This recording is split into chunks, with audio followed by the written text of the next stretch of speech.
तो चलिए अब हम देख लेते हैं, एक टॉपिक है जिसमें काफ़ी सारे स्टूडेंट्स को प्रॉब्लम आ रही है। हमने ये सीखा था कि नॉमिनल अकाउंट के अंदर जितने भी एक्सपेंसेस होते हैं और लॉसेस होते हैं उनको हम डेबिट करते हैं। ठीक है, गोल्डन रूल जब हम पढ़ रहे थे तो हमने 3 रूल सीखे थे, जिसमें कि हमने डेबिट और क्रेडिट वाले रूल सीखे थे। तो उसमें हमने सीखा था कि जितने भी हमारे एक्सपेंसेस होते हैं और जो लॉसेस होते हैं उनको हम क्या कर देते हैं, डेबिट कर देते हैं, और जितने भी इनकम होती है और गेंस होते हैं तो उनको हम क्या कर देते हैं, क्रेडिट कर देते हैं। तो ऐसा काफ़ी सारे बच्चों को ये परेशानी आ रही है कि सर ऐसा क्यों होता है कि जितने भी एक्सपेंसेस होते हैं, जितने भी खर्चे होते हैं उसको हम डेबिट कर रहे हैं, और जितनी भी इनकम होती है और गेन जो होते हैं तो उसको हम क्या कर देते हैं, क्रेडिट कर देते हैं। ठीक है, जबकि हमने उस गोल्डन रूल में ये भी सीखा था कि अगर हमारे पास कोई भी चीज़ आ रही है, फॉर एग्ज़ाम्पल अगर कोई भी चीज़ आ रही है, एसेट्स आ रही है, तो हम एसेट्स को क्या करते थे, डेबिट करते थे। ठीक है ना, हम क्या लिखते थे कि डेबिट व्हाट कम्स इन, जो भी आ रहा है उसको क्या कर दो, डेबिट कर दो, और जो जा रहा है उसको क्या कर दो, क्रेडिट कर दो। तो हमने यही रूल हमने सीखा था। उसके बाद हमने सीखा था कि डेबिट द रिसीवर और क्रेडिट द गिवर, यानी कि देने वाले को क्रेडिट करना है और जो ले रहा है, जिसके पास चीज़ जा रही है, उसको हमें क्या करना है, डेबिट करना है। बट कन्फ्यूज़न इसके अंदर ये हो गई बच्चों को कि जब एक्सपेंसेस और इनकम की बात आई, एक्सपेंसेस और लॉसेस की बात आई, ठीक है ना, और इनकम और गेन की जब बात आई तो ये काफ़ी कंफ्यूज कर गया ये टॉपिक कि हम ऐसा क्यों कर रहे हैं कि लॉसेस को और एक्सपेंसेस को हम डेबिट कर रहे हैं, जबकि हमने सीखा ये है कि जो आता है वो डेबिट है। अब क्योंकि एक्सपेंस तो जाता है हमारे पास से, यानी कि एक्सपेंस तो हमने किया, और इनकम जो है हमारे पास आई, तो इनकम तो आती है तो इसको तो डेबिट करना चाहिए, इसको हम क्रेडिट क्यों कर रहे हैं। तो इसी के बारे में आज मैं आपको बता देता हूँ कि ऐसा क्यों होता है, ये रूल जहाँ पर आकर रिवर्स क्यों हो जाता है। एक तरह से कहें तो रिवर्स होता नहीं है, बट हमें लगता है ऐसा कि रिवर्स हो गया है। ठीक है, तो चलिए देखते हैं इसको। अच्छा, आप लोगों ने इसका एक लॉजिक में, एक जो इसके पीछे जो स्ट्रॉन्ग लॉजिक है वो मैं आपके साथ आज डिस्कस कर रहा हूँ। तो वैसे तो देखिए, वैसे हमने पहले भी ये चीज़ें डिस्कस की हुई हैं, है ना, बट अगर किसी बच्चे को ये समझ में नहीं आ रहा है, ठीक है, तो नॉर्मल टीचर्स क्या कहते हैं कि रट्टा मार लीजिए, क्योंकि अकाउंट्स के जो एक तरह से आप कह लीजिए जो फॉर्मूले हैं, जो तरीके हैं करने के, अकाउंटिंग करने के, तो उसमें क्या है, कुछ भी चेंज नहीं है। ठीक है ना, हर जगह यूनिवर्सल है। तो आप अगर उस चीज़ को ऐसे ही एक्सेप्ट कर लेंगे कि हाँ जी हमने एक्सेप्ट कर लिया कि जो एक्सपेंडिचर होता है वो डेबिट ही होता है, जो लॉसेस होता है वो क्या होता है, डेबिट होता है, इनकम और गेन को हम क्या करते हैं, क्रेडिट कर देते हैं। इसी तरीके से एसेट्स का डेबिट बैलेंस होता है, और अगर एसेट्स आ रही है तो हमें उसे क्या करना है, डेबिट करना है। तो ये यूनिवर्सल है और इसको हम एज इट इज़ एक्सेप्ट करके हम अकाउंटिंग अपनी करते रहते हैं। बट इसके पीछे भी एक रीज़न छुपा हुआ है, तो वो रीज़न मैं आपको बताता हूँ। आपको पता होगा कि जो कैपिटल होती है हमारी, कैपिटल, ठीक है ना, पूंजी जो होती है उसका कौन सा बैलेंस होता है, उसका बैलेंस होता है क्रेडिट बैलेंस, है ना। क्रेडिट बैलेंस उसका होता है, डेबिट और क्रेडिट में से कैपिटल का बैलेंस कौन सा होता है, क्रेडिट बैलेंस होता है। अच्छा, अब आप ये सोचिए कि जब भी प्रॉफिट होता है, जब भी हमें मान लीजिए प्रॉफिट हुआ, तो प्रॉफिट क्या करेगा, तो प्रॉफिट हमारा कैपिटल में ऐड हो जाएगा, यानी कि जो प्रॉफिट बिजनेस अर्न करता है तो कैपिटल में हम क्या कर देते हैं, प्रॉफिट को ऐड कर देते हैं। इसी तरीके से जब लॉस होता है तो लॉस को हम क्या कर देते हैं, लेस कर देते हैं। यही तरीका है, ठीक है ना। अगर वैसे ही सिंपली देखा जाए तो कैपिटल जो है हमारी पूंजी है, उसमें अगर प्रॉफिट होगा तो वो क्या करेगा, हमारी जो कैपिटल है उसको इंक्रीज कर देगा, उसको बढ़ा देगा, है ना। और जो लॉस होगा वो क्या करेगा, हमारी कैपिटल को, हमारी पूंजी को कम कर देगा। भाई सिंपल सी बात है, अगर हमें लॉस हुआ है तो हमारी जो कैपिटल है वो जा रही है एक तरह से, है ना, और अगर हमें प्रॉफिट हुआ है तो हमारी कैपिटल जो है वो बढ़ रही है, आ रही है हमारे पास, है ना, प्रॉफिट इनकम आ रही है तो कैपिटल को इंक्रीज करेगा। तो यही जो लॉजिक है। अब आप ये सोचिए कि कैपिटल का कौन सा बैलेंस होता है, कैपिटल का बैलेंस होता है क्रेडिट बैलेंस, ठीक है। अब ध्यान दीजिएगा, प्रॉफिट जब भी हमारी कैपिटल इंक्रीज होगी, ध्यान दीजिएगा, कैपिटल जब भी इंक्रीज होगी, क्योंकि कैपिटल का क्रेडिट बैलेंस होता है, जिस तरीके से एसेट्स का हम डेबिट बैलेंस है और अगर एसेट्स को कोई इंक्रीज़ कर देता है, मान लीजिए एसेट्स इंक्रीज़ हो रही है, हमारे पास एसेट्स आ रही है, तो एसेट्स को हम डेबिट करेंगे या क्रेडिट करेंगे? जाहिर सी बात है उसके डेबिट बैलेंस में वृद्धि हो रही है, ठीक है ना, क्योंकि एसेट्स का कौन सा बैलेंस होता है? डेबिट बैलेंस होता है। और अगर एसेट्स हमारे पास और बढ़ रही है, अगर मेरे पास लेट से पहले 10,000 की एसेट्स थी और अब 5,000 की एसेट्स और बढ़ गई, तो कितनी हो गई? 15,000 हो गई, है ना। तो ये भी डेबिट बैलेंस था, ठीक है, और डेबिट बैलेंस आ गया मेरे पास, और डेबिट बैलेंस आ गया, तो ये डेबिट बैलेंस बढ़ गया, ठीक है। सेम उसी तरीके से जब कैपिटल जो है क्रेडिट बैलेंस है, तो जब कैपिटल में इंक्रीज होगा, यानी कि कैपिटल जब बढ़ेगा, ठीक है, तो वो क्या करेगा? डेबिट करेगा, क्रेडिट करेगा? वो क्रेडिट करेगा। यानी कि अगर हम देखें कि कैपिटल है और कैपिटल में जब भी मैं इंक्रीज कर दूं, ठीक है ना, अगर मैं कैपिटल में क्या कर दूं? इंक्रीज कर दूं, तो हम कहेंगे कि उसका क्रेडिट बैलेंस जो है वो बढ़ रहा है। कौन सा बैलेंस बढ़ रहा है? क्रेडिट बैलेंस बढ़ रहा है। क्यों? क्योंकि कैपिटल जो है वो क्रेडिट है। अब कैपिटल का क्रेडिट बैलेंस इंक्रीज हो रहा है, तभी हमें पता चलता है कि कैपिटल जो है वो इंक्रीज हो रही है ना। अच्छा, दूसरी तरफ जब हम कैपिटल हमारी कम होती है, मान लीजिए कैपिटल हमारी कम हो रही है, तो वो क्या करेगी? वो उल्टा इफेक्ट दिखाएगी, अपोजिट इफेक्ट दिखाएगी, वो क्रेडिट बैलेंस को कम करेगी। अब क्रेडिट बैलेंस का कम होने का मतलब क्या है? हमारे पास दो ही पक्ष होते हैं, एक डेबिट और क्रेडिट।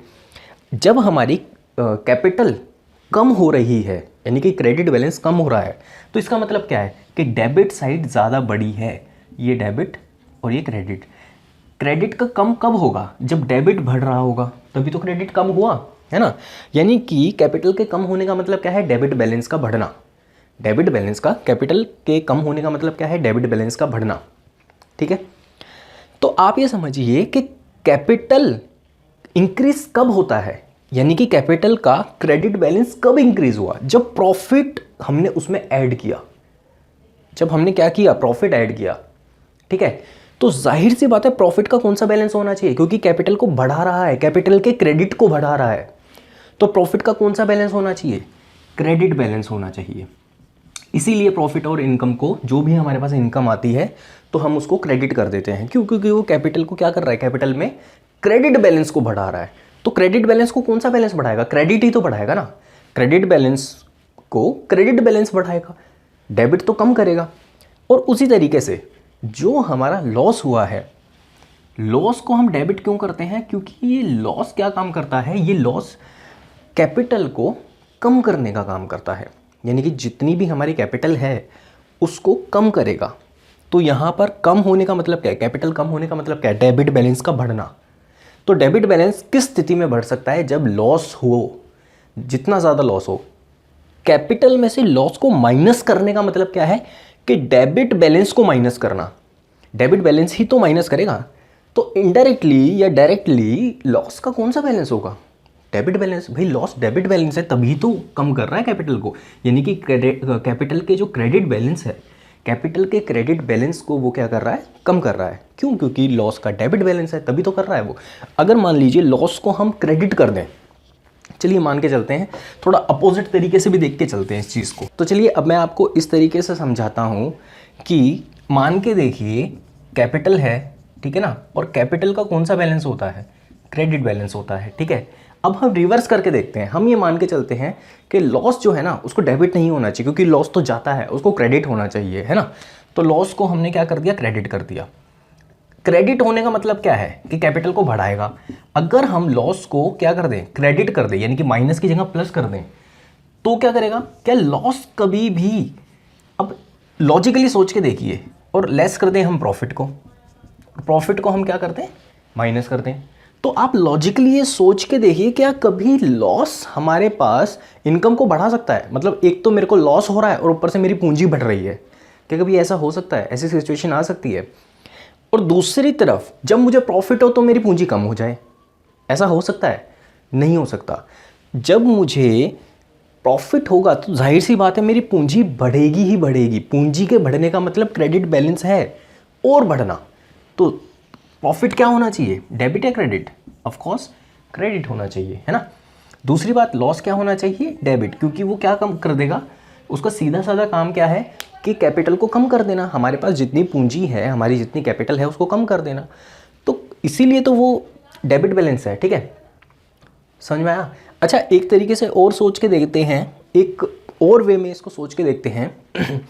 जब भी प्रॉफिट को क्रेडिट एक तरह से क्यों किया हमने, क्योंकि प्रॉफिट जो है, ठीक है ना, वो किसका होता है, सिर्फ एक व्यक्ति का ना होके वो बिजनेस का है, और बिजनेस किसका है, ओनर्स का है, ठीक है, ओनर्स की कैपिटल लगी हुई है, यानी कि एक तरह से सीधे शब्दों में कहें प्रॉफिट जो है वो डिस्ट्रीब्यूटेबल है, यानी कि उसको बांटना है, ठीक है।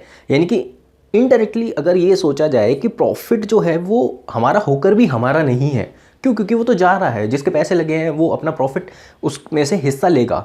याद रखिए इस कॉन्सेप्ट को हमेशा, जो बिजनेस होता है, कंपनी जो होती है वो उसकी सेपरेट लीगल एंटिटी होती है, फर्स्ट चैप्टर में हमने पढ़ा है ना, कि जो हमारा बिजनेस है वो एक अलग चीज़ है, और हम जो हैं चाहे हम उसके मालिक हैं, बट हम एक अलग चीज़ हैं, क्योंकि बिज़नेस की अपनी एक वैल्यू होती है। बिज़नेस की लीगल आंखों में बिज़नेस एक व्यक्तित्व है बिज़नेस का, ठीक है ना, यानी कि इंडिविजुअलिटी है बिज़नेस की। तो इस लिहाज से भी देखा जाए तो जो प्रॉफिट जो है, जो बिज़नेस का है ही नहीं, एक तरह से देखा जाए तो बिज़नेस का है ही, जो कि चला जाना है बिज़नेस के पास से, बढ़ जाना है, कहाँ बढ़ जाना है, ओनर्स का। ओनर्स कौन है, जिन्होंने पैसा लगाया हुआ है ना। तो जो चीज़ बिज़नेस की है ही नहीं, तो वो तो क्रेडिट होगी। इस तरीके से भी लॉजिक सोच के देख लीजिए, है ना। तो यही एक इस तरीके से हम प्रॉफिट को क्या कर देते हैं, क्रेडिट कर देते हैं, और लॉसेस को हम क्या कर देते हैं, डेबिट कर देते हैं। तो उल्टा होता नहीं है, उल्टा हमें लगता है, ऐसा हमें लगता है, ठीक है ना, क्योंकि हम इसको कंपेयर किससे कर देते हैं, हम कंपेयर कर देते हैं बाकी के जो 2 रूल्स हैं हमारे, ठीक है, रियल अकाउंट वाले, रियल अकाउंट के जो रूल्स हैं हमारे, और जो दूसरा हमारा जो रूल है पर्सनल अकाउंट, उससे हम उसको क्या कर देते हैं, कंपेयर कर देते हैं, है ना, उससे हम कंपेयर कर देते हैं, जिससे कि हमें लगता है अब रियल अकाउंट में जो भी चीज़ आ रही होती है हम उसको क्या करते हैं, डेबिट, जो भी चीज़ जा रही होती है उसको क्रेडिट कर देते हैं। इसी तरीके से पर्सनल अकाउंट में हम क्या करते हैं, जो भी रिसीवर होता है, यानी कि जो रिसीव करने वाला है उसको हम डेबिट कर देते हैं, और जो देने वाला होता है उसको हम क्या कर देते हैं, क्रेडिट कर देते हैं। तो यही जब हम कंपैरिजन में आ जाते हैं, इस रूल को नॉमिनल वाले रूल को जब हम कंपेयर कर देते हैं किससे, बाकी रूल से, बाकी दोनों रूल से कंपेयर कर देते हैं, तो हम ये सोचते हैं कि ये तो क्या हो रहा है, ये तो उल्टा हो रहा है, रिवर्स हो रहा है, ऐसा क्यों हो रहा है। बट ऐसा नहीं होता, वो हमें देखने में लगता है। इसके पीछे क्या लॉजिक है मैंने आपको बता दिया है, ठीक है। अब फिर भी अगर आपके कोई भी डाउट्स हैं तो आप कमेंट बॉक्स में कमेंट कीजिए, तो हम कोशिश करेंगे उसको सॉल्व करने की, और नेक्स्ट टॉपिक में मिलते हैं किसी दूसरे टॉपिक के साथ। फ्रेंड्स, हमारी वीडियो बनाने का एक खास मकसद है, हम उन बच्चों तक पहुंचना चाहते हैं जो ऐसी जगह पर रहते हैं जहां पर कोचिंग सेंटर, ट्यूशन सेंटर या फिर कॉलेजेस नहीं है, जिनके पेरेंट्स हैवी फीस अफोर्ड नहीं कर सकते, उन्हें कोचिंग सेंटर्स में नहीं भेज सकते। फ्रेंड्स, आप भी हमारी इस मुहिम में सहायता कर सकते हैं इन वीडियोस को शेयर करके। फ्रेंड्स, याद रहे, आपका एक शेयर किसी बच्चे की जिंदगी बदल सकता है, तो इन वीडियोस को व्हाट्सएप और फेसबुक के जरिए ज्यादा से ज्यादा शेयर कीजिए। फ्रेंड्स, अगर आपने अब तक हमारे चैनल को सब्सक्राइब नहीं किया है, या अगर आप नए हैं तो हमारे चैनल को जरूर सब्सक्राइब कर लीजिए, ताकि आने वाली सारी जरूरी वीडियोस आप तक ऐसे ही पहुंचती रहे। फ्रेंड्स, अगर आप किसी खास तरीके की इंफॉर्मेशन हमसे चाहते हैं, या अगर आप कोई सजेशन हमें देना चाहते हैं, या अगर आप चाहते हैं कि किसी खास टॉपिक पर हम वीडियोस बनाएं, तो आप हमें नीचे कमेंट बॉक्स में कमेंट कर बता सकते हैं। फ्रेंड्स, अगर आप किसी टॉपिक से रिलेटेड नोट्स चाहते हैं, प्रीवियस पेपर चाहते हैं, टेनियर चाहते हैं, या फिर अगर आपको इंपॉर्टेंट क्वेश्चंस चाहिए, तो आप हमारे फेसबुक पेज पर जाकर या फिर हमारी वेबसाइट पर जाकर सारी इंफॉर्मेशन ले सकते हैं और वहां से डाउनलोड कर सकते हैं। सारी जानकारी आपको नीचे डिस्क्रिप्शन बॉक्स में मिल जाएगी, सारे लिंक्स की जानकारी नीचे डिस्क्रिप्शन बॉक्स में दी गई है, वहां से जाकर आप इंफॉर्मेशन ले सकते हैं। All the best for your exams.